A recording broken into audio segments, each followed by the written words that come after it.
ഈ 2024 കല്യാണത്തിൻ്റെ ഒരു വർഷമായിട്ട് മാറിയിരിക്കുകയാണ് ഞങ്ങളെ ഫാമിലിയിൽ. കാരണം ഒരുപാട് കല്യാണമുണ്ട്. അപ്പോൾ അങ്ങനെ ഒരു കല്യാണത്തിൻ്റെ പർച്ചേസിന് വേണ്ടിയാണ് നമ്മൾ പോയത്. ഇതെൻ്റെ ഹസ്ബൻഡിൻ്റെ അനിയൻ്റെ കല്യാണമാണ്. അപ്പോൾ ജൂലൈയിലാണ് കല്യാണം. പക്ഷേ ആൾ നാട്ടിലുള്ളതുകൊണ്ട് നമ്മൾ ചെറിയതായിട്ടൊരു പർച്ചേസ് ചെയ്യാമെന്ന് വിചാരിച്ചു. ബ്രൈഡലിൻ്റെ ഒക്കെ നോക്കാമെന്ന് വിചാരിച്ചു. അപ്പോൾ ഇത് പ്രീമിയം സെക്ഷനാണ്. ഇത് നമ്മൾ പോയത് കണ്ണൂർ ഫാമിലി ഫാഷനിലാണ്. ഓക്കെ, അപ്പോൾ ഇവിടെ കാണുന്നതൊക്കെ നല്ല പ്രൈസ് ഉള്ളതാണ്. അപ്പോൾ ഇതൊക്കെ 1 ലാഖിൻ്റെ മേലെ വരുന്നതാണ്.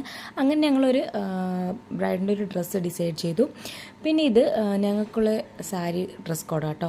അപ്പോൾ അത് ഏതൊക്കെയാണ് വേണ്ടതെന്നൊക്കെ ഞങ്ങൾ നോക്കി, ഒരുപാട് സാരിയൊക്കെ നോക്കി ലാസ്റ്റ് നമ്മൾ ഫൈനൽ ചെയ്തു. അപ്പോൾ ബോയ്സിൻ്റെ ഡ്രസ് കോഡും ഞങ്ങൾ ഇവിടെ നിന്ന് തന്നെ സെറ്റാക്കി വെച്ചിട്ടുണ്ട്. അതൊന്നും ഞാനിതിൽ കാണിക്കുന്നില്ല. ഇനിയും ഒരുപാട് കാര്യങ്ങൾ ചെയ്യാനുണ്ട്. പക്ഷേ ടൈം ഇല്ലാത്തത് കൊണ്ട് നമ്മൾ വേഗം വീട്ടിൽ പോകാമെന്ന് വിചാരിച്ചു. ഒരു ഷവർമ വാങ്ങിച്ചു. ഷവർമ അത്യാവശ്യം ടേസ്റ്റ് ഉണ്ടായിരുന്നു. അപ്പോൾ ഇന്നത്തെ വീഡിയോ അത്രയേ ഉള്ളൂ. ടാറ്റാ.